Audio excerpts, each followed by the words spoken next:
rectificatif du budget de la sécurité sociale. Et c'est bien l'utilisation du biais de ce projet de loi rectificatif de la Sécu qui a permis au gouvernement d'utiliser le 49.3 et de passer outre la réforme des retraites en France, un véritable casse-tête ou bien la solution à un système en péril. Découvrez la vérité derrière ce projet qui suscite débats, manifestations et interrogations dans cette enquête exclusive. Si vous souhaitez connaître la vérité sur la réforme des retraites, cette vidéo va mettre en lumière les vrais enjeux derrière cette réforme, alors restez avec moi. Nous allons explorer la réforme des retraites, un sujet brûlant qui divise la population et les professionnels. Cette réforme, selon le gouvernement, vise à transformer le système actuel en créant un régime universel par points pour assurer une meilleure équité entre les travailleurs et garantir la pérennité du système de retraite français. Nous allons examiner le contexte économique et social de la réforme, les enjeux qui lui sont liés, les régimes concernés, ainsi que les avantages et les inconvénients du nouveau système proposé. Nous comparons aussi les solutions adoptées par d'autres pays européens et faisons une analyse sur les conséquences potentielles d'une absence de réforme des retraites. Restez avec moi pour une exploration détaillée de ce sujet sensible et crucial pour la société. Commençons par le contexte économique et social pour comprendre pourquoi cette réforme est considérée comme une nécessité par le gouvernement. Le premier point concerne la démographie et le vieillissement de la population. Selon l'INSEE, la France avait une population de 67 millions d'habitants en 2021, avec un âge médian de 41,5 ans, en hausse par rapport à l'année 2000 qui était de 37,7. L'espérance de vie atteint 85,6 ans pour les femmes et 79 ans pour les hommes en 2021. Le taux de fécondité est passé de 2,07 enfants par femme en 2010 à 1,84 en 2020. Ces tendances démographiques ont pour conséquence une augmentation du nombre de retraités et une diminution des actifs. En 2020, il y avait 3,3 actifs pour un retraité et ce ratio devrait passer à 2 d'ici 2070. Dans les faits, cela veut dire qu'avec le temps, il y aura de moins en moins d'actifs sur le marché du travail par rapport au nombre de retraités. Passons maintenant au deuxième point. Le deuxième point concerne la pression sur le système de retraite. Le système de retraite français repose sur la solidarité entre les générations, où les cotisations des travailleurs actifs financent les pensions des retraités. En 2019, les dépenses de retraite représentaient environ 14% du PIB français. Avec la baisse du ratio entre les actifs et les retraités, la capacité de pouvoir continuer à financer le système de retraite est devenue un enjeu majeur. Le Conseil d'orientation des retraites estime qu'un déficit de 8 à 17 milliards d'euros pourrait se creuser d'ici 2025 si aucune réforme n'est mise en place. Le point suivant concerne le taux d'emploi et de chômage. En 2021, le taux d'emploi en France était d'environ 65,7% pour les 16 à 64 ans, ce qui est inférieur à la moyenne européenne qui est de 72%. Le taux de chômage s'élevait à 8% en 2021, avec un taux de chômage des jeunes entre 16 et 24 ans particulièrement élevé de 20,7%. Ces chiffres ont un impact sur les cotisations sociales et le financement des retraites, car moins de personnes travaillent et cotisent pour le système de retraite. La question de la réforme des retraites est un sujet récurrent dans le débat politique depuis plusieurs décennies. Les premières réformes significatives ont été mises en place en 1993 avec la réforme Balladur puis en 2003 avec la réforme Fillon, suivie par d'autres ajustements en 2010, la réforme Woerth et aussi en 2014 avec la réforme Touraine. Ces réformes successives ont modifié les paramètres du système de retraite, comme l'âge de départ, la durée de cotisation et le mode de calcul des pensions. Malgré ces changements, aucune de ces réformes n'a réussi à solutionner complètement les problèmes de financement et d'équité du système. Voici pour la situation économique, qu'est-ce qu'on peut en dire? Et bien que la réforme des retraites ne date pas d'hier, c'est un projet qui remonte au moins à 2003 dans les débats politiques. On peut critiquer l'absence de transparence ainsi que le manque de communication avec les acteurs sociaux, mais on ne peut pas dire que la réforme des retraites n'allait pas être mise en place tôt ou tard. Surtout que cette réforme faisait partie du programme présidentiel d'Emmanuel Macron comme je vous le prouverai en fin de vidéo. Attention, je ne vous dis pas que je suis pour ou contre, mais force est de constater que ce projet gouvernemental allait être appliqué à un moment ou un autre. Passons maintenant à la deuxième partie qui concerne les enjeux de cette réforme. L'un des principaux enjeux de la réforme des retraites est de garantir l'équité entre les différentes générations de travailleurs. Les réformes précédentes ont déjà allongé la durée de cotisation nécessaire pour bénéficier d'une retraite à taux plein, passant de 37,5 années en 1994 à 43 années en 2035. Ces changements n'ont pas permis de supprimer les différences entre les régimes de retraite et les écarts subsistent, créant des inégalités entre les travailleurs selon leur secteur d'activité et leur statut professionnel. Le deuxième point concerne la pérennité et la viabilité du système dans le temps, c'est-à-dire dans les décennies futures. Comme je l'ai mentionné précédemment, la capacité de financement du système de retraite est un enjeu majeur pour les générations futures. Le Conseil d'orientation des retraites estime qu'un déficit de 8 à 17 milliards d'euros pourrait se creuser d'ici 2025 si aucune réforme n'est mise en place. La réforme vise à rééquilibrer les finances du système en simplifiant les régimes existants et en ajustant certains paramètres, comme l'âge de départ à la retraite et le mode de calcul des pensions. Le troisième point concerne l'évolution du marché du travail.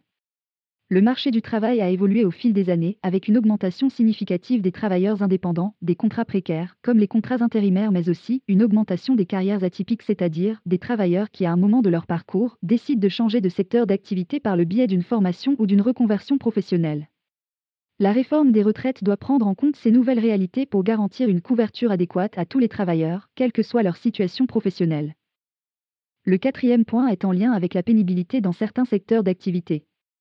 La prise en compte de la pénibilité du travail est également un enjeu crucial pour la réforme des retraites. Selon l'INSEE, en 2020, environ 2,9 millions de travailleurs étaient exposés à des contraintes physiques intenses et 1,7 million étaient exposés à des facteurs de risque psychosocial. La réforme doit permettre d'ajuster les conditions de départ à la retraite pour les travailleurs exerçant des métiers pénibles, en tenant compte de la durée et de la nature de l'exposition au risque professionnel. Le cinquième et dernier point concernant cette partie est la gestion de la transition. La mise en place d'une réforme des retraites implique de gérer les transitions entre l'ancien et le nouveau système, en veillant à ce que les droits acquis soient préservés et les situations individuelles prises en compte. Les travailleurs proches de la retraite, les travailleurs ayant des carrières atypiques ou des interruptions de carrière, congé parental, chômage, etc. Ces travailleurs doivent être particulièrement considérés lors de la mise en œuvre de la réforme. Que peut-on dire des enjeux de la réforme ? Eh bien déjà ils sont nombreux et multifactoriels, ils sont d'abord économiques mais aussi sociaux, un équilibre entre l'objectif à long terme et les droits acquis doit être trouvé.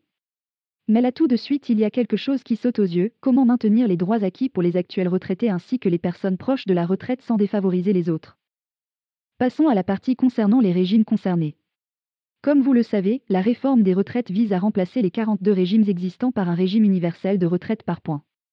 Je ne vais pas dans cette vidéo passer en revue tous les régimes et leurs spécificités, la vidéo serait beaucoup trop longue.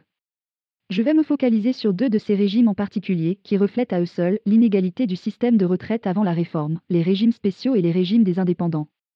Premièrement, les régimes spéciaux autorisent souvent un départ anticipé à la retraite, dès 50 ou 55 ans pour certains métiers difficiles. Les indépendants doivent attendre l'âge légal de 62 ans. Deuxièmement, les régimes spéciaux demandent souvent une durée de cotisation moins importante pour une pension complète, contrairement aux indépendants qui doivent cotiser plus longtemps. Troisièmement, les régimes spéciaux se basent sur les derniers salaires pour calculer les pensions, ce qui conduit à des pensions plus élevées. Les régimes des indépendants se basent sur les revenus des 25 meilleures années, ce qui a pour conséquence des pensions moins élevées. Dernièrement, les régimes spéciaux bénéficient de financements publics, garantissant leur stabilité financière. Les caisses des indépendants ne bénéficient pas de ces financements, ce qui les rend plus vulnérables aux imprévus. Cette comparaison n'est que préliminaire, je sens que vous n'êtes toujours pas convaincu. Je peux le comprendre étant donné l'engouement social autour de la réforme, mais écoutez plutôt la suite. Certains régimes spéciaux accordent des bonifications ou des majorations de durée d'assurance pour certaines situations, comme la prise en compte des périodes de formation, des congés maternité ou paternité, ou des périodes de travail de nuit ou des travaux pénibles. Ces bonifications permettent d'atteindre plus rapidement le nombre de trimestres requis pour une pension complète. Dans certains régimes spéciaux, les travailleurs ayant commencé à travailler tôt et ayant cotisé un certain nombre de trimestres peuvent bénéficier d'un départ en retraite anticipé sans subir de décote. Les régimes spéciaux prennent souvent en compte les périodes de chômage involontaire pour le calcul des droits à la retraite, ce qui n'est pas systématiquement le cas pour les travailleurs indépendants. Les régimes spéciaux offrent des conditions plus avantageuses pour la retraite de réversion. La retraite de réversion, c'est la part de la pension de retraite dont peut bénéficier le conjoint survivant. Ces conditions incluent un pourcentage plus élevé de la pension du défunt et des conditions d'âge et de ressources plus souples. Certains régimes spéciaux accordent des majorations de pension pour les parents ayant élevé des enfants, par exemple en ajoutant des trimestres supplémentaires pour chaque enfant élevé. Ces avantages supplémentaires renforcent les inégalités entre les régimes spéciaux et les régimes des travailleurs indépendants, pour ne prendre que ces deux exemples. La réforme des retraites a pour objectif de corriger ces inégalités en instaurant un système universel de retraite par points qui harmonise les règles et garantit une meilleure équité entre tous les travailleurs. Ce n'est donc pas étonnant que les travailleurs issus de ces régimes manifestent dans les rues, voici quelques images de ces manifestations, chacun est libre d'en penser ce qu'il veut.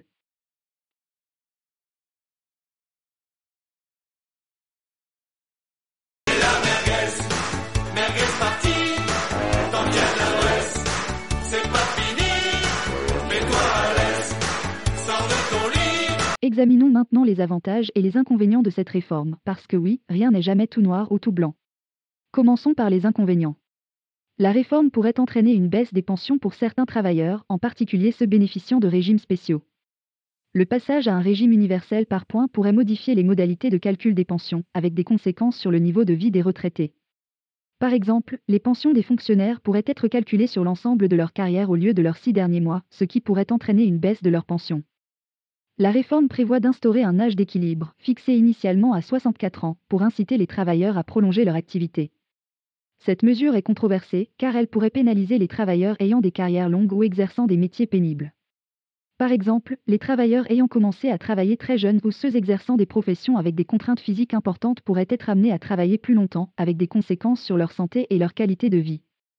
La mise en place de la réforme des retraites implique de gérer les transitions entre l'ancien et le nouveau système, en veillant à ce que les droits acquis soient préservés et les situations individuelles prises en compte. Cette gestion complexe pourrait générer des erreurs et des inégalités, notamment pour les travailleurs proches de la retraite, les travailleurs ayant eu des carrières atypiques ou des interruptions de carrière. Par exemple, les travailleurs ayant cotisé à plusieurs régimes différents pourraient rencontrer des difficultés pour faire valoir l'ensemble de leurs droits à la retraite. La mise en place d'un régime universel par points nécessite de définir de nombreux paramètres, comme la valeur du point, les règles de conversion des droits existants et les modalités de prise en compte des situations spécifiques. Cette complexité pourrait générer des difficultés de mise en œuvre, des retards et des erreurs dans le calcul des pensions. La réforme des retraites prévoit que la valeur du point sera déterminée par les partenaires sociaux et pourra être ajustée en fonction de l'équilibre financier du système. Cette incertitude sur la valeur future du point inquiète les travailleurs et les retraités, qui craignent une baisse de la valeur du point pour équilibrer les comptes de la retraite. La réforme des retraites pourrait avoir des conséquences sur la solidarité intergénérationnelle en accentuant les écarts de pension entre les générations. Par exemple, les jeunes travailleurs pourraient être pénalisés par la mise en place d'un régime par points, qui pourrait les inciter à cotiser davantage et à travailler plus longtemps pour bénéficier d'une pension de retraite comparable à celle des générations précédentes. Que peut-on dire de ces inconvénients ? Eh bien voilà ce que j'en pense. Les inconvénients de cette réforme suscitent naturellement des interrogations et des craintes, en particulier chez les travailleurs proches de la retraite qui estiment être désavantagés par cette réforme, pour rester poli. D'un point de vue individuel, cette perception est complètement compréhensible. Mais d'un point de vue global, si chaque fois que les travailleurs approchent de la retraite, la réforme est repoussée, aucune réforme ne sera jamais mise en place. À long terme, cela pourrait entraîner un effondrement du système de retraite en raison d'un déficit croissant, rendant l'État incapable de financer les retraites de tous les travailleurs. Pourquoi l'État deviendrait incapable de financer les retraites de tout le monde ? Parce que l'argent nécessaire pour financer les caisses de retraite doit bien provenir d'une source non. Si cette source ne provient plus des cotisations des actifs, d'où va-t-elle venir ? Une solution pourrait être une augmentation des taxes ou des cotisations. Mais il est certain que personne ne souhaite voir ces taxes et cotisations augmenter, surtout en cette période de forte inflation. Ces hypothétiques augmentations conduiraient inévitablement à des manifestations et des mécontentements de la population. De ce point de vue, il est donc crucial de trouver un équilibre entre les besoins des travailleurs actuels et futurs et la nécessité de garantir la pérennité du système de retraite. Nous avons fait une analyse des fâcheux inconvénients de la réforme, passons maintenant en revue les avantages de cette réforme. Je vous vois hausser les sourcils, quoi ? Des avantages ? Tu plaisantes ou quoi ? Eh bien oui, il y a aussi des avantages, vous allez voir. Le premier avantage est que la mise en place d'un régime universel de retraite par points permettrait de simplifier et d'uniformiser les règles de calcul des pensions pour tous les travailleurs, quelle que soit leur situation professionnelle. Les 42 régimes existants seraient remplacés par un seul régime, rendant le système plus lisible et transparent pour les assurés. Cette simplification pourrait également réduire les coûts de gestion des différentes caisses de retraite, générant des économies pour l'ensemble du système. Le deuxième point concerne l'équité entre tous les travailleurs. La réforme vise à harmoniser les conditions de départ à la retraite et les modalités de calcul des pensions pour l'ensemble des travailleurs, en supprimant les régimes spéciaux et en intégrant les régimes complémentaires et des travailleurs indépendants. Par exemple, les pensions des travailleurs du secteur public et privé seraient calculées de la même manière, réduisant ainsi les inégalités entre les régimes. De plus, les travailleurs ayant des carrières fragmentées ou exerçant plusieurs activités pourraient bénéficier d'une meilleure prise en compte de l'ensemble de leurs cotisations. Le point suivant concerne l'adaptation aux nouvelles réalités du marché du travail. La réforme prend en compte les évolutions du marché du travail, comme la hausse des travailleurs indépendants qui sont de plus en plus nombreux, des contrats précaires qui sont une galère pour un bon nombre de Français, ainsi que les carrières atypiques. Le régime universel par points permettrait de mieux prendre en compte les spécificités de ces situations professionnelles et d'offrir une couverture retraite adaptée à tous les travailleurs. Par exemple, les travailleurs indépendants pourraient bénéficier d'une meilleure protection sociale, avec des modalités de cotisation et de calcul des pensions adaptées à leur statut. Le quatrième avantage concerne la mobilité professionnelle. Le régime universel par points faciliterait la mobilité professionnelle en permettant aux travailleurs de changer de secteur ou de statut sans perdre leur droit à la retraite. Les points accumulés tout au long de la carrière seraient transférables d'un secteur à un autre, encourageant ainsi les travailleurs à diversifier leurs expériences professionnelles. Le cinquième avantage concerne la prévisibilité. Un régime universel par points offrirait une meilleure prévisibilité mais aussi une meilleure transparence pour les travailleurs, qui pourraient consulter en temps réel le nombre de points accumulés et estimer leur pension de retraite future. Ceci permettrait aux travailleurs de mieux anticiper leur départ à la retraite et de prendre des décisions éclairées concernant leur carrière et leur épargne. Le sixième point est en relation directe avec le cinquième. La mise en place d'un régime universel par points et la meilleure transparence qu'il offre pourrait encourager les travailleurs à épargner davantage pour compléter leur pension de retraite. Cela favoriserait la constitution d'une épargne personnelle et pourrait contribuer à renforcer la responsabilité individuelle des travailleurs en matière de préparation à la retraite. Le septième avantage concerne les périodes d'inactivité. La réforme des retraites pourrait améliorer la prise en compte des périodes de chômage et de congé parental dans le calcul des pensions de retraite. En attribuant des points pour ces périodes, le régime universel par points assurerait une meilleure protection sociale pour les travailleurs concernés et contribuerait à réduire les écarts de pension entre les sexes.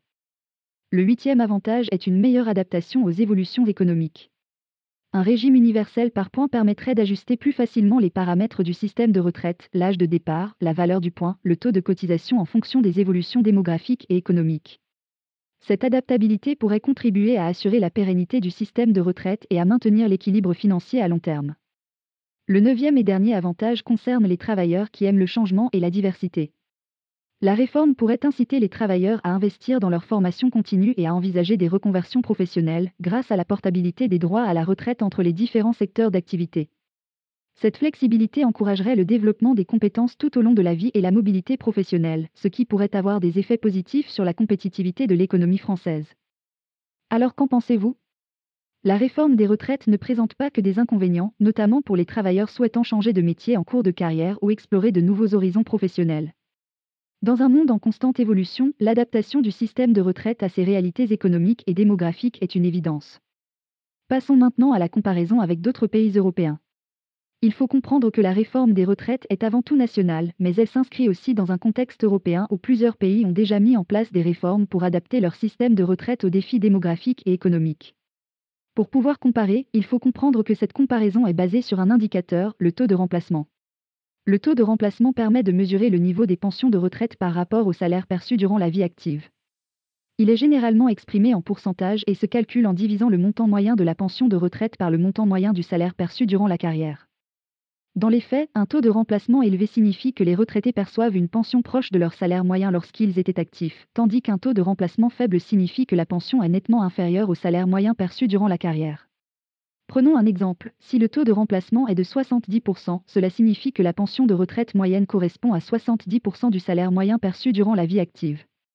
Si un individu avait un salaire moyen de 3 000 € par mois durant sa carrière, avec un taux de remplacement de 70%, sa pension de retraite serait de 2 100 € par mois, 70% de 3 000 €.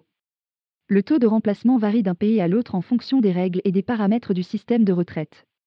Un taux de remplacement élevé peut être perçu comme un signe de générosité du système de retraite, mais il peut aussi soulever des questions sur la viabilité financière et l'équité entre les générations. A l'inverse, un taux de remplacement faible peut inciter les personnes à épargner davantage pour leur retraite et à travailler plus longtemps, mais il peut également être associé à un risque de précarité et de pauvreté pour les retraités. Faisons une petite comparaison de la réforme française avec les réformes menées dans d'autres pays européens.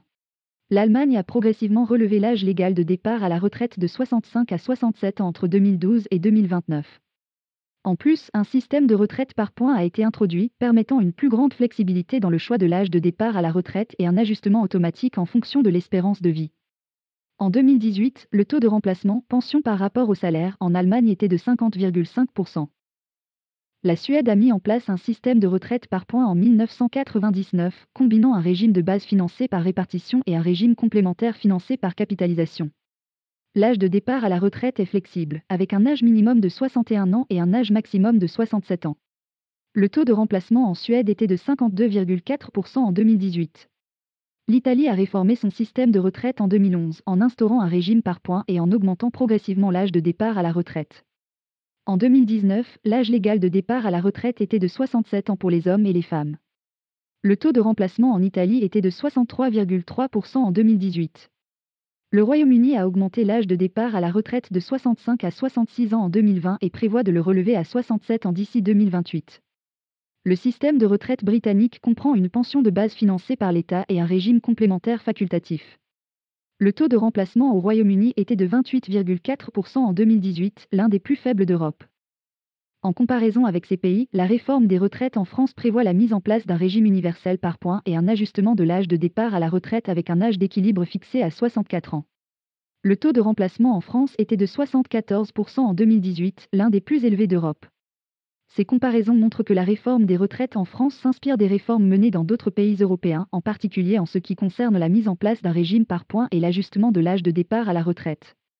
La France se distingue donc par un taux de remplacement plus élevé que dans la plupart des autres pays européens, ce qui peut expliquer les enjeux et les débats autour de la réforme en cours.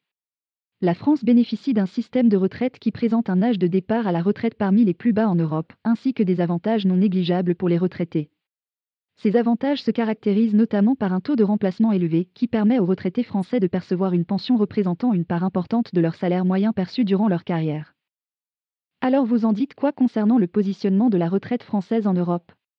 Passons maintenant à la partie concernant les conséquences de la non-réforme des retraites. Si la France ne procède pas à une réforme de son système de retraite, plusieurs conséquences pourraient en découler, particulièrement sur la viabilité financière du système et l'équité entre les générations. Voici quelques exemples et des chiffres pour illustrer ces conséquences. Commençons par le déséquilibre financier. En 2020, le déficit du système de retraite français était estimé à environ 13,8 milliards d'euros. Selon le Conseil d'orientation des retraites, sans réforme, le déficit atteindrait entre 17,2 et 44,4 milliards d'euros d'ici 2030 en raison du vieillissement de la population, de la diminution du taux de natalité et de l'évolution du rapport entre le nombre d'actifs et le nombre de retraités. En 2019, il y avait environ 1,7 actifs pour un retraité en France, contre 2,2 en 1975. Cette évolution démographique met en péril l'équilibre financier du système de retraite et pourrait nécessiter des mesures d'urgence, telles que des hausses de cotisations ou des réductions des pensions. Sans réforme, les inégalités entre les générations pourraient s'accentuer, avec des jeunes travailleurs devant cotiser davantage pour financer les retraites des générations précédentes tout en ayant des perspectives de pension moins favorables. Par exemple, un rapport du Conseil d'orientation des retraites de 2019 indiquait que, sans réforme, les générations nées après 1975 pourraient voir leur taux de remplacement diminuer de 5 à 15 points par rapport aux générations précédentes, en raison des déséquilibres démographiques et financiers. Penchons-nous maintenant sur le risque de pauvreté chez les retraités.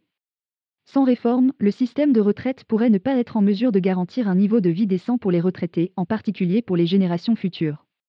Cela pourrait entraîner une augmentation du risque de pauvreté chez les personnes âgées, avec des conséquences sur leur qualité de vie, leur santé et leur accès aux services et aux soins. Regardons maintenant l'impact social. La non-réforme du système de retraite pourrait susciter des tensions sociales et politiques, avec un risque de conflit entre les différentes catégories professionnelles et entre les générations. Des manifestations et des grèves pourraient survenir si les travailleurs et les retraités estiment que leurs droits et leurs intérêts ne sont pas pris en compte de manière équitable. Jetons maintenant un coup d'œil sur le marché du travail.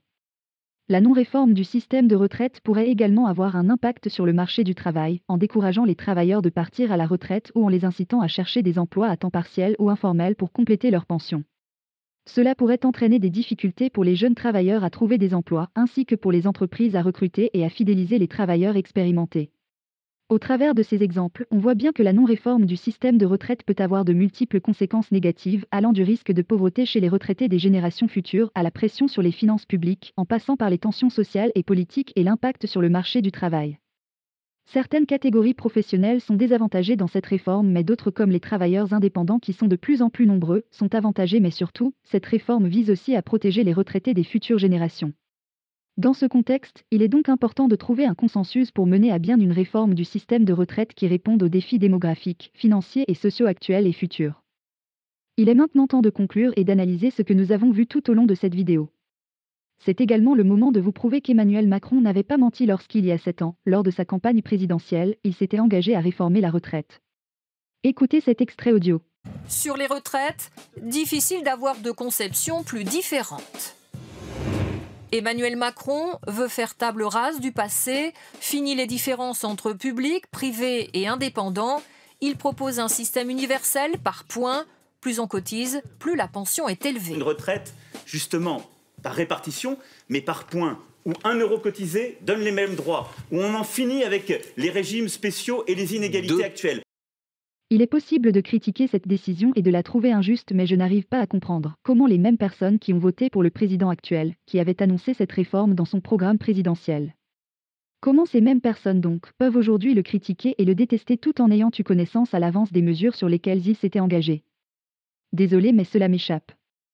La réforme des retraites est un sujet ultra sensible, cependant, c'est également un enjeu majeur pour garantir la pérennité du système et assurer un niveau de vie décent aux retraités, aussi bien pour ceux d'aujourd'hui que ceux de demain. C'est la raison pour laquelle je vous ai préparé cette vidéo afin de vous informer des vrais enjeux derrière cette réforme. Vous avez le droit de ne pas être en accord avec mon analyse, mais les données et les chiffres ne trompent pas. Le contexte économique et social, caractérisé par une population vieillissante, une diminution de la natalité et un déséquilibre entre actifs et retraités, met en avant la nécessité d'adapter le système de retraite afin de maintenir son équilibre financier et de garantir une répartition équitable entre toutes les générations et tous les secteurs d'activité. En comparant notre situation à celle des autres pays européens, il est clair que la France a encore des possibilités d'ajustement pour adapter son système de retraite tout en conservant les avantages existants, comme par exemple un taux de remplacement élevé et un âge de départ à la retraite parmi les plus bas en Europe. Sans réforme, des conséquences négatives semblent inévitables, comme un déséquilibre financier, des inégalités entre les générations, une perte de confiance dans le système de retraite, un impact sur le marché du travail et un risque accru de pauvreté pour les retraités actuels et encore plus pour les retraités futurs. Dans ce contexte et en regardant cette situation d'un point de vue global, il est donc vital pour la pérennité de ce système de trouver une solution pour mettre en place une réforme équilibrée et adaptée aux défis démographiques, financiers et sociaux. Évidemment, comme pour toute réforme de cette ampleur, le soutien de la population est nécessaire. Peut-être aurait-il fallu une meilleure préparation de la population à cette réforme ainsi qu'une plus grande transparence et communication. À l'heure où je termine la rédaction pour cette vidéo, il semble que la réforme soit passée de force grâce au fameux et controversé 49.3 ainsi que par l'aval du Conseil constitutionnel. Pour ceux qui disent que la réforme est anticonstitutionnelle, sachez que l'accord du Conseil constitutionnel veut dire que la réforme est conforme à la Constitution. Le Conseil constitutionnel est la plus haute instance politique en France. Malheureusement, si ce Conseil décide qu'une réforme comme celle des retraites est conforme à la Constitution, alors vous savez ce que l'on dit, les carottes sont cuites. En tout cas, cette vidéo est terminée, vous êtes libre de réagir et de donner votre opinion dans la section des commentaires. Si vous avez aimé cette vidéo, abonnez-vous sans plus tarder. Je vous dis à très bientôt pour une nouvelle vidéo. En attendant, prenez soin de vous et restez curieux. Bye.